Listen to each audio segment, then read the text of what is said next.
John opened the door and saw his friend Eric standing on the doorstep, crying. "Eric? What happened, man? Come in, it's raining outside," John said. They entered John's living room and sat down. John's wife, Kelly, came in. "Eric, what's wrong with you?" Kelly asked. Honey, could you give us a moment? Maybe you could go to the mall or something?" John asked. "Of course," Kelly said. Kelly left, and John sat there, looking at Eric, waiting for him to say something. "Eric, something is clearly bothering you. If you tell me what it is, maybe I can help," John said. "Yeah, help, that's why I came here." "I need your help," Eric said. "Okay. What kind of help do you need?" "To regain my confidence as a man." "What? What do you mean?" "For the past 3 years, I haven't felt like myself. Not like the man I used to be," Eric confessed. "What are you talking about?" "For the past 3 years, I've been a cuckold," Eric blurted out. "A cuckold? I know that word. What does it mean again?" "Oh, I remember. It's a man whose wife is involved with other guys." "Are you saying that for the last 3 years Lisa has been with other men?" John asked. "Not with other men. Just with one guy," Eric said. "And who is it?" John asked. "Mark." "Mark? Mark has been with your wife for 3 years?" John asked in disbelief. "Yes. Why didn't you stop it?" At first I was excited about it. The first time it was what I wanted. I wanted to see Lisa with another man. I thought it would be a one-time thing, but Lisa invited him to come over as often as possible to be with her. And he looked at me and laughed. He said he understood why she wanted him around. I couldn't do anything or say anything. "So, Mark has been coming to your house for 3 years to be with Lisa?" John asked. "Not always. Sometimes she goes to his place and sometimes they go away for the weekend. Like right now, they've gone away for the weekend," Eric said. "Why do you let them keep doing this?" John asked. "I'm not strong enough to stop them. I tried. Mark hit me, tied me up, and told me never to try that again, or I would regret it." Lisa just laughed in my face. "John, I haven't been with my wife for 3 years. I can't even sleep in the same bed with her anymore. When Mark is around, he stays with her, and when he's not, she stays alone. I've been sleeping in the guest room for 3 years," Eric said. "Damn it, Eric. You really messed up. You go to work, bring home your paycheck, pay the mortgage and other expenses, and yet you have to watch Mark being with Lisa? That's awful," John said. "They don't let me watch anymore. They only let me watch them on my birthday and our anniversary. The rest of the time, I'm not allowed," Eric said. "So, you said you needed my help. What can I do?" John asked. "I want you to help me get a divorce, and I need you to make sure they don't hurt me and that she can't talk me out of it. I'm afraid I might give in, John. I don't want to give up. I have to stay away from her. I need your help with this," Eric said, tearing up. "All right, Eric. I'll help you. Right now, let's go to my office and start working on the divorce papers. You guys signed a prenuptial agreement, right?" John asked. "Yes." "All right. We'll use it to make sure we stand our ground in the divorce." They filled out the papers, and then John called his friend Steve, who was visiting his parents in town. "Hey," Steve answered. "Steve, it's John. I'm calling in one of those favors you owe me," John said. "Of course, man. What's going on?" Steve asked. "My friend Eric needs to leave town and disappear for a little while. You're leaving soon. I want you to take him with you and let him stay at your place for a bit," John said. "Sure, no problem. Just bring him to my parents' place when he's ready," Steve replied. John got Eric out of town. When Mark and Lisa returned to Eric and Lisa's house on Sunday evening, John was already waiting on the porch. "John, what are you doing here?" Lisa asked. She was nervous because she was holding Mark's hand, and until that moment, their relationship had been a secret. "I'm waiting for you," John said. "For me?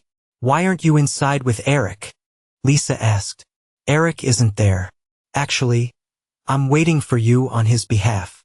"What? What are you talking about?" John stood up, walked over to Lisa and Mark, and handed Lisa a folder with divorce papers.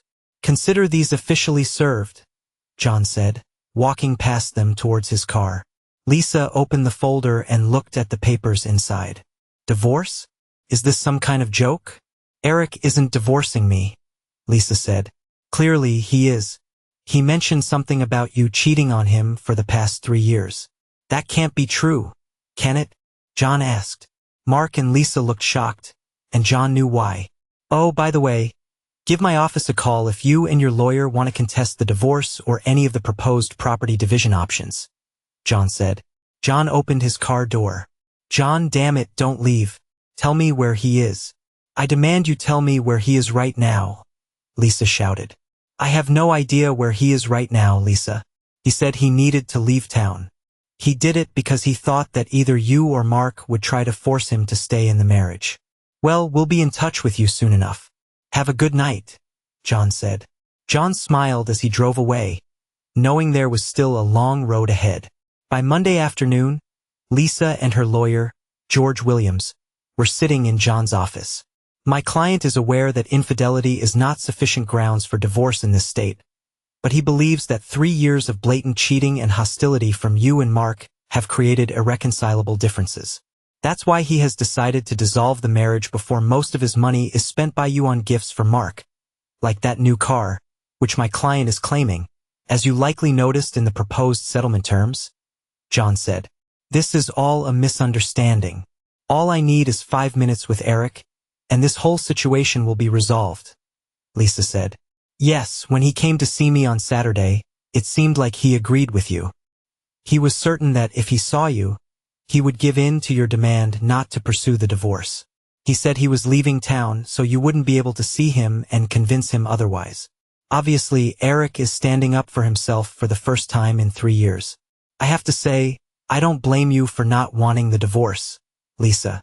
I've reviewed your prenuptial agreement, and there isn't a single weak spot in it. You won't get much. You'll lose those meal tickets Mark has been feeding you with, John said. You son of a b*********h. You have no right to talk to me like that, Lisa snapped. Don't I? I'm Eric's attorney. I'm informing you that you have a lot to lose in this divorce. I'm also Eric's friend, and I'm telling you how upset I am about what you've done to him. I'm your brother, and I'm expressing how disappointed I am in you personally. Oh, and by now, Mark should have already been served with some paperwork regarding the family split. We are claiming serious financial compensation for his involvement in all of this, John said. You're a son of a b********h, Lisa said and slapped John with all her strength. George, I suggest you restrain your client. If she does that again, I'll have to call the police and report an assault, John said. Lisa, let's leave. We clearly won't achieve anything here, George said. George and Lisa left. At noon, Kelly walked into John's office and immediately slapped him with all her strength. That's the second time I've been hit today. I could understand the first time, but I have no idea why you're hitting me, John said. How could you side with Eric against your own sister? I know Eric is your friend, but how could you do that to Lisa? Kelly exclaimed. Well, when I found out what Lisa has been doing to Eric for the past 3 years, I stopped caring that she's my sister, John said. What? What are you talking about? What do you think Lisa has been doing to Eric for the past 3 years? Kelly asked. Mark, John said. Mark? What do you mean by Mark? Kelly asked. Lisa has been sleeping with Mark for 3 years. On top of that, she made sure Eric knew about it all. They even forced him to watch them together. He hasn't slept with her for 3 years. He hasn't even been able to sleep in his own bed for that long. Lisa has been spending Eric's money on Mark, including buying Mark a new car. And both of them have treated Eric like garbage. Eric came to me, told me what's been happening, and asked for help getting out. So I'm helping him, John said. Kelly was speechless. She had no idea that Lisa had done any of this. No one knew. They had kept it a secret for all 3 years. Why? Why did Eric put up with it for so long? Kelly asked. Because he's a gullible type. Because he was weak. But now he's starting to fight back. He's trying to regain his dignity and get rid of his unfaithful wife, John said. Lisa tried to block the divorce and sought a court order to meet with Eric face to face. John attended the hearing regarding the meeting, but Eric wasn't there. Your Honor, if I could just see my husband, we could work this all out and move on with our lives, Lisa said. Your Honor, she's right. If she spent even 5 minutes alone with my client, he would give in. But he asked me to prevent exactly that. My client does not want to see her until the divorce is finalized, John said. And why is that? The judge asked. Your Honor, my client is naturally very timid and submissive. For 3 years, he did nothing while his wife shared a bed with another man, spent his money on that man, and didn't stand up for himself when they humiliated him, sometimes even physically or verbally abused him. My client knows that if he were to see her, she would have no trouble convincing him to cancel everything and return to her. He doesn't want to go back to her. He wants his nightmare to end, John said. I see. So you're claiming that a face-to-face meeting would result in your client agreeing to return to a hostile environment? The judge asked. Yes, Your Honor, John replied. Then I will respect your client's wishes. This court will not order a face-to-face meeting, the judge said. Judge, be reasonable. I need to see him. You must make him come and talk to me, Lisa said. Young lady, you are very fortunate that I am not the judge who will preside over your divorce, should this case go to trial. If I understand the facts correctly, you have no grounds to insist. Your only hope to stay in the marriage is to convince your husband to forget about this divorce. But let me tell you something, coercion is a crime. So if you happen to persuade him against his will, you will face something far worse than a divorce. You'll be looking at jail time, the judge said. Lisa continued to use every method she could think of to force Eric to meet with her. Meanwhile, John was pushing the divorce forward. George tried to delay it as much as possible, as that was what Lisa wanted. But 6 months later, John petitioned the judge to hear the case and make a ruling, despite Lisa's ongoing attempts to block it. The judge ordered that Eric be present when the case was presented. Lisa finally thought she would have a chance, but the judge issued a restraining order against her, and John, along with several of Eric's friends, kept a close watch on him 24/7 to ensure she couldn't get near him. On the first day in court, Lisa was already in the courtroom when John and Eric walked in. Lisa immediately stood up and rushed over to Eric. Oh baby, I've missed you. Tell the judge we don't need this. Everything will be fine. You'll see, Lisa said. Eric said nothing. He just looked at John. John looked at Lisa. You're wasting your time, Lisa. Eric is on the path to reclaiming his dignity. The manhood that you and Mark took from him almost 4 years ago, John said. The hearing began. George did everything he could to prepare the case to block the divorce, but by then, he knew the battle was lost. He focused more on contesting the proposed settlement and the prenuptial agreement. After that, it was John's turn to present his version. Your Honor, I have submitted video and photographic evidence, both of the affair between Lisa and Mark and of their mistreatment of my client. You have reviewed this evidence. My client loved his wife and, to be honest, still loves her now. But after 3 years of betrayal, abuse, infidelity, and spending his money on gifts for her lover, my client was pushed to his limit. That breaking point came on Friday night, after which he came to me to start the divorce process. My client's wife and her lover were leaving for the weekend, something they often did. Before they left, my client overheard his wife's lover telling her how happy he was that she finally allowed him to get her pregnant. With everything my client had already endured, the thought of pretending someone else's child was his own broke him. For the first time in 3 years, he started to fight back. He wasn't going to stand by and accept that his wife was having a child with another man. So he came to me. He asked me to help him get out of this situation. He asked me to help him get a divorce, to escape from her, to return to real life. I did everything I could to help him, Your Honor. His wife and her lawyer have used every obstacle and every trick in the book to try and stop the divorce. Do you know why, Your Honor? John asked. I have a pretty good idea, but it needs to be on the record, so please continue, the judge said. When my client and his wife got married, she insisted on a very strictly worded prenuptial agreement. At the time, she had a high-paying job and my client was in an entry-level position. He signed the agreement because he thought they would be together forever. Now, the document she used to protect herself at the start of the marriage has become her nightmare at the end. The document clearly states that no alimony or spousal support will be paid. It also specifies that all financial assets will be divided according to the percentage of their combined income that each of them contributes. 2 years after their wedding, my client was promoted to a management position, and now he contributes over 75% of their combined income.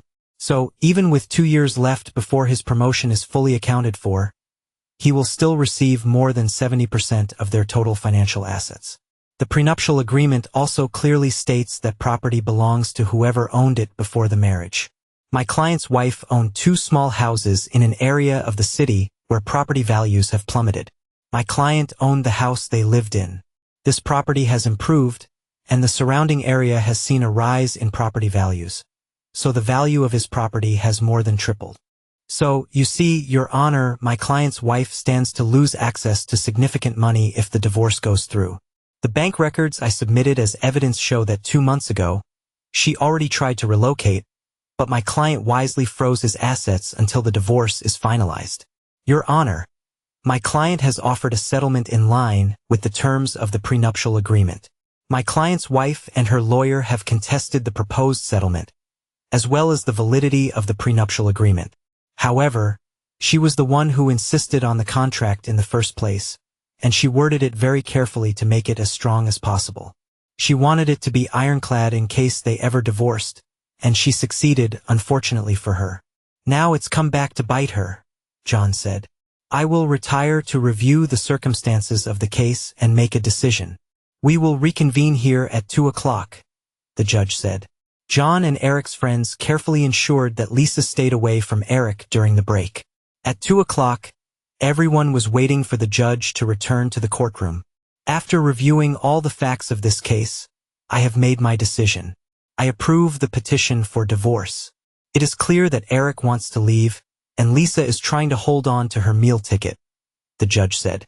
No, you can't do this. I don't agree with this. I don't agree.